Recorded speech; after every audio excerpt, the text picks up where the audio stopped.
1994లో మాదిగల యొక్క అణచివేతను గుర్తించి ఎంఆర్పిఎస్ వ్యవస్థాపించి మందకృష్ణ గారు ఏదైతే ఏబీసీ వర్గీకరణ కోసం పోరాటం మొదలుపెట్టినప్పటి నుండి 30 సంవత్సరాల సుదీర్ఘ పోరాట ఫలితంగా నిన్న అసెంబ్లీలో కాంగ్రెస్ ప్రభుత్వం ఏబీసీడీ వర్గీకరణ తీర్మానం పెట్టడాన్ని అత్యంత హర్షణీయంగా మేము సంతోషం వ్యక్తం చేస్తున్నాం. అదేవిధంగా 2014లో మాదిగలకు 12% రిజర్వేషన్ కావాలనే ఉద్దేశంతో డాక్టర్ పిడమర్తి రవి గారి నాయకత్వంలో మాదిగ జేఏసీని ఏర్పాటు చేసి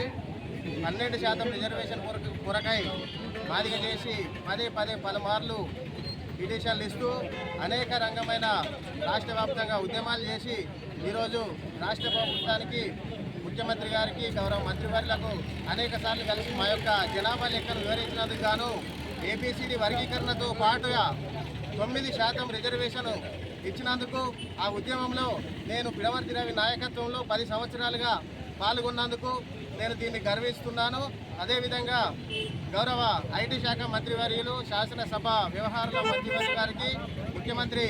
రేవంత్ రెడ్డి గారికి ప్రత్యేకమైన కృతజ్ఞతలు తెలుపుతూ ముగిస్తున్నాను. జై